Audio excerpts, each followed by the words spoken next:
It's so hot. Hi friends, I'm August. I am reading and it is my month. I want to do like a little last summer sprint TBR. The rest of the summary books that I would love to read. First off, thank you so incredibly much for all of the love on my like used book haul video / what I've been reading. Welcome to any and all new faces. I'm so happy to have you here. I am kind of blown away by the algorithm kind of showing new people my work, my videos. So thank you. If you found me, welcome. I'm so happy to have you here. That used book video felt so good to make, and I'm feeling really good about the books I'm reading and wanting to talk about the books I want to read.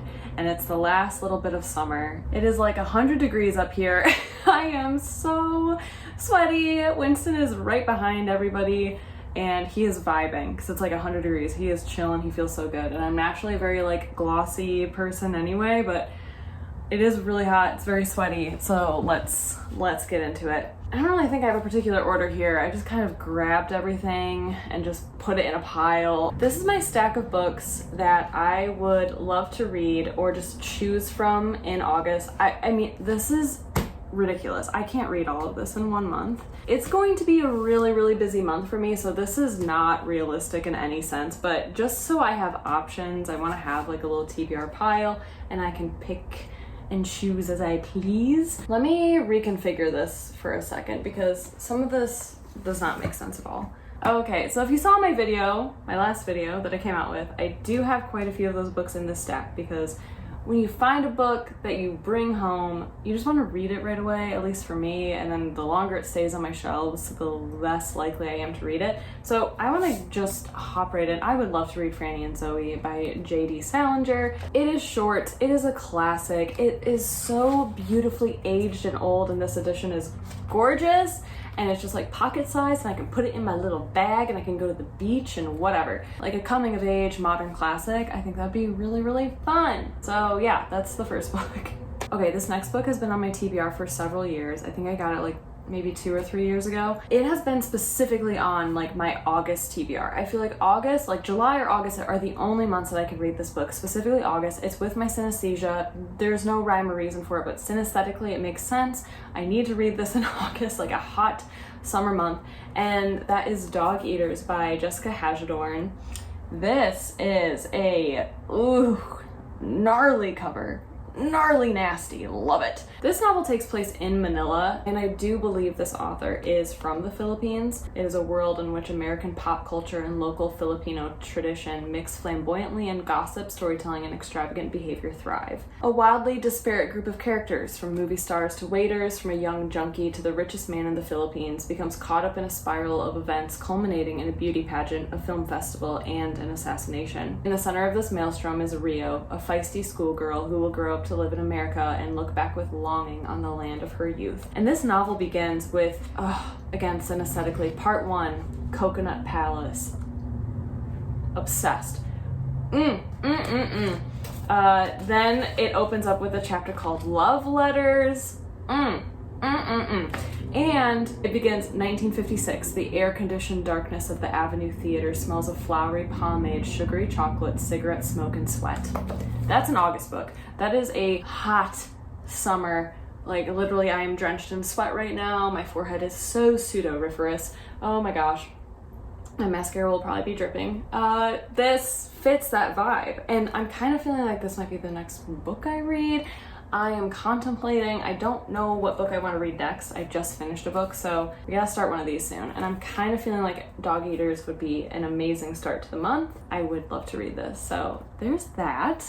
Another book I chatted about in my last video is, of course, Under Gemini by Rosamond Pilcher. I'll link that last video down below if you haven't seen it. But this book came out in the 1970s. This follows a young woman who's in her early 20s. She lives in Cornwall. She's pretty reluctant to leave, but she ends up running into and meeting her twin sister. She did not know she had a twin sister. I'll give a little bit more context than my last video, but Rose is the twin sister. Flora is our main protagonist. And Rose invites her sister to stay in her luxurious flat in London But then Rose promptly takes off for Greece and her latest lover. Flora is left to deal with a decidedly unexpected visitor, Rose's recently ex-fiancé, Antony. Once Antony figures out who Flora really is, he begs a favor of her. His seriously ill grandmother wants to see Rose again. Would she both impersonate her sister and feign a joyous engagement to make a dying old woman happy? So it's kind of like 1970s, like quirky romance, like a rom-com. I feel like this would be so fun, very enjoyable time. I'm obsessed with this cover. So yeah, I would love to read this, especially again in the summer. I did start skimming through it and I love this writing style. It's actually gorgeous. It's beautiful. It's so elegant and gorgeous and a lot of beautiful adjectives, and I feel like this would be really fun. So I think the next two books I'd like to read would either be like Dog Eaters or Under Gemini. Completely different vibes. I'm so excited. Such great books, my friends. Okay, I need a fan.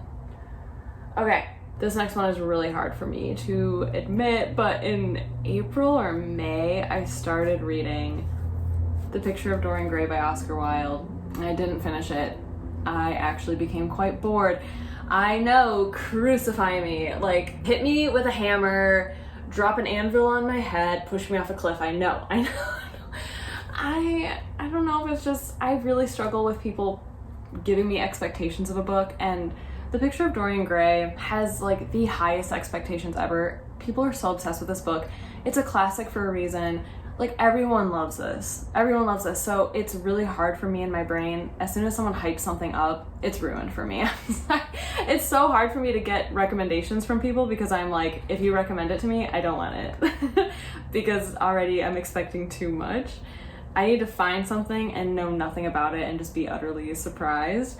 So yeah, I got to chapter 12, page 129. And it isn't a surprise that I got bored at the section that just seems to go on forever about the weird things that Dorian collects. Like, is it like perfumes and stones and jewels, and oh my gosh, it just goes on forever. I was losing it. I was so bored. Before that though, I did have a fun time reading it. This was like very beginning of starting to have warm weather, and I did get to like go to a park and sit outside, and I was annotating it quite a bit, and sadly I only had a highlighter in the car. I'm sorry, I don't highlight books, so that's like really atrocious to look at, but yeah, I was annotating quite a bit. I was enjoying it. And then I got so bored. And I feel like I should just finish it. I should just buckle up, strap in, and finish it, because I only have like 70 pages left. Like, I can do 70 pages. So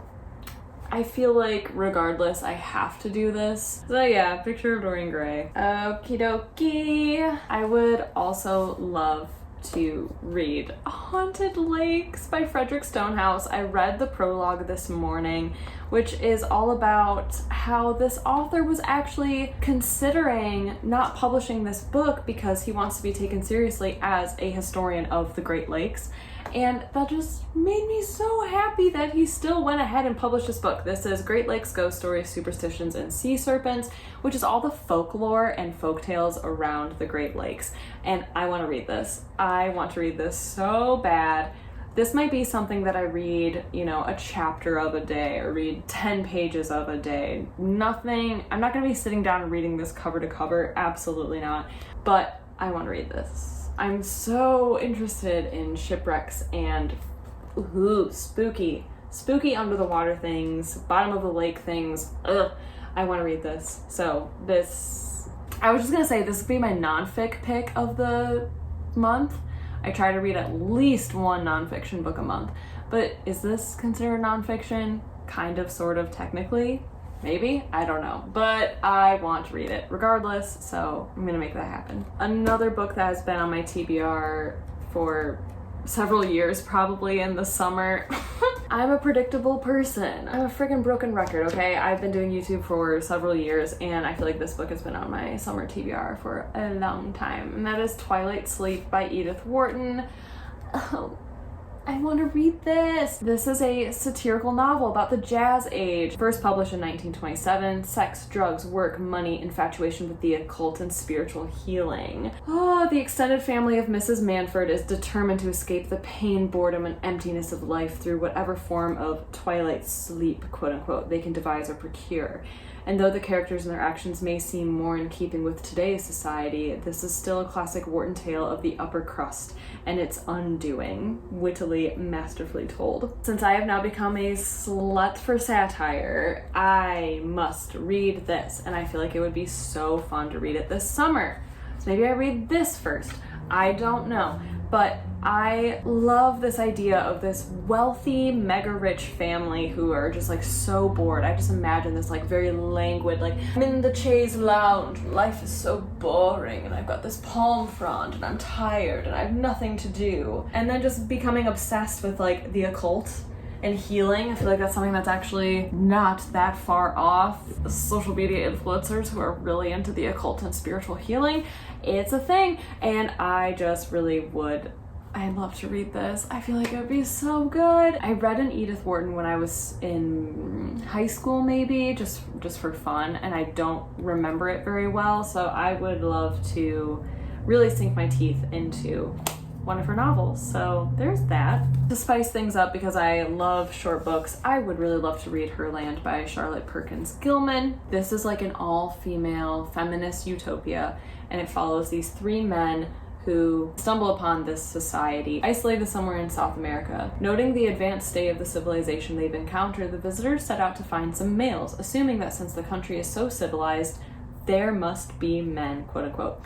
A delightful fantasy. I feel like this would be fun. I feel like there'd be a lot of really good social commentary. I'm very, very curious. And it's a Dover thrift edition, which I love. So it is very small, compact. We love a good Dover thrift. I don't think it would necessarily be easy to read. I'm curious what the experience of reading this would be like because of the topics included in here, but I think overall, yeah, this could be a really fun one. And then I included this book that I got at my local grocery store. Sometimes there's just like bins of bargain books for $5, and I got this one there. And this is Fierce Little Thing by Miranda Beverly Whitmore. We love a hot pink spine. I love a hot pink spine. Thank you. This is like a murder mystery, I think. Honestly, it's been a hot minute. Probably a thriller, just like an easy read. A lot of the books that are in that $5 bin, you know, they got a larger font. They have very accessible writing and plot. It's a mystery thriller. They never become 5-star reads for me. They never become all-time favorites, but it's a fun thing that I want every single summer. I feel like every summer I need to read at least one of these. I need to just read something that is silly and hopefully just page turning, very easy to read, accessible, a little bit of brain rot, you know, like you don't need to engage every neuron in your brain to understand it. You don't need to analyze it. It's just face value. This is what it is. It's a good story, like a beach read, basically. So Fierce Little Thing follows Saskia, who was a lonely teenager recovering from tragedy when she arrived at the Lakeside, Maine commune called home. Obsessed. Lakeside, Maine, commune? She was entranced by the tang of sourdough starter, the midnight call of the loons, and the triumph of foraging mushrooms. Oh, yes, yes. Abraham, home's charismatic leader, sounds like a cult, made her feel special for surviving her past, not because he pitied her. And in the 4 other teen homesteaders, she found a group of best friends who would do anything to stay together and protect their idol from an outside world that didn't understand. 2 decades later, Saskia is estranged from the others. In fact, she's been shuttered in her Connecticut estate for years, when her carefully walled life is torn open by threatening letters. Unless she and her former friends return to the land in rural Maine, the terrible thing they did as teenagers, their desperate last-ditch attempt to save home, will be revealed. Oh! See, it just sounds fun. It's described as being like gripping, propulsive momentum, and lush world. I feel like this would just be fun. Again, it's a pretty thick hardcover book, but with how large the font is and how like easy it is to read, I think it could be fun. If nothing else, hopefully it would just be fun. It doesn't have to be my next favorite read of all time. It's summer. I still want light and fluffy. This is my light and fluffy. Then, as I chatted about in my last video, I am still slowly working my way through this collection of short stories, Dreams of Dead Women's Handbags by Sheena McKay. These are just whimsical. They're weird, they're wonky. There's something slightly off about them, even though they feel like they are grounded in reality. There is something that is just a little bit off about them, and I love that. There's something about whimsy in the ordinary things, and it's just a little spunky, and I love it. And this cover is just still my absolute favorite. The Chanel number 5, this like blue, I want to eat this cover. So I'll be slowly making my way through it. I have not picked it up in a while though. I love the titles of these. Honestly, when I read a short story collection, I go again based off of synesthetic feelings. These short stories, the titles of them make me so happy. It just makes my little colorful little brain so happy. We have The Blue Orchestra, Bananas, Pink Cigarettes, The Stained Glass Door, Babies in Rhinestones, Electric Blue Damsels, Slaves to the Mushroom, Dreams of Dead Women's Handbags, Violets and Strawberries in the Snow, Other People's Bathrobes, A Pair of Spoons, Angelo, Glass. This is like embarrassingly sweaty. Okay, so yeah, continuing to read this. Then again, I'm not gonna make my way through all of these, but if I could read or start one big book, that would be phenomenal. Like a chunky book. I have two options here. I have Hopscotch by Julio Cortázar and Cloud Cuckoo Land by Anthony Doerr. My sweet, dear, wonderful friend loaned me this book several years ago now. I have not read it. I have not returned it to him, and I feel like I should just read it. So that way, when I do see him again, I can be like, I read it, let's chat about it. I'm so sorry I never gave this back to you. But it's a little bit bigger, you know, we got some teeny fonts. I'm not seeing much of like any paragraph breaks here. So yeah, this does seem really interesting to me. We're following an Argentinian writer named Horatio Oliveira, who lives in Paris with his mistress, surrounded by a loose-knit circle of bohemian friends who call themselves the Club. A child's death and his mistress's disappearance put an end to his life of empty pleasures and intellectual acrobatics and prompt Oliveira to return to Buenos Aires, where he works by turns as a salesman, a keeper of a circus cat which can truly count, and an attendant in an insane asylum. So I'm gonna have to look into this a little bit more, but what I remember is my friend was telling me that there's a certain order you can read the chapters. Like you can read it cover to cover and it would make sense. But at the end of chapters, it says like minus 23. So then I think you hopscotch your way to 23 and read that. So I feel like that'd be really fun. Again, I feel like this would be a good summer read as well, just the vibes of it and how quirky and, oh, I love the idea of like a circus cat and an insane asylum. Like I really like those things. So that'd be cool. And then the other option is Cloud Cuckoo Land by Anthony Doerr, which is just very big. I think we're coming up on like 600 pages or so. Yeah, 618 pages. And this follows a centuries-old story, so I think we're getting snippets of a story. It's like story within a story within a story within a story kind of vibe.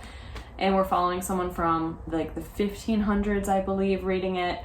Someone in modern day reading it, someone in the future reading it. And it's all about like the love of reading and books and libraries. So I feel like this would be kind of fun to start at the end of August and carry it over into like September when it starts to feel a little bit like fall vibes. Would be kind of fun.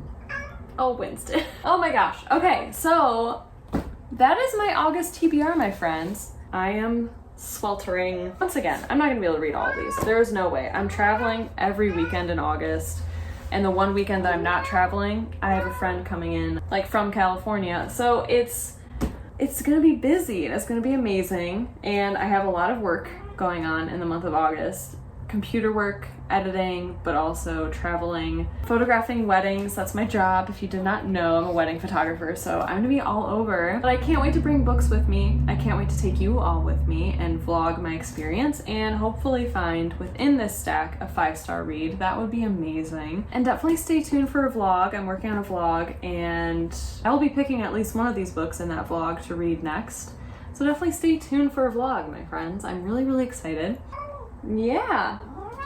Winston and I both say thank you so incredibly much for being here, for watching, for staying tuned. Welcome to any and all new faces. Thank you. It just really, really warms my heart. If you would like to comment something but you don't know what to comment, please feel free to let us know what book you are most looking forward to reading in the month of August. If you don't want to write that, leave us little emojis. Have us guess, like, what are the emojis that represent that book. You could do, like, if you want to read Cloud Cuckoo Land, for example, you could do an emoji of a cloud and then a clock. You know what I mean? Like, or any element based on the cover. It looks like we have like a city, like a castle, and make it fun. I love seeing all the emojis.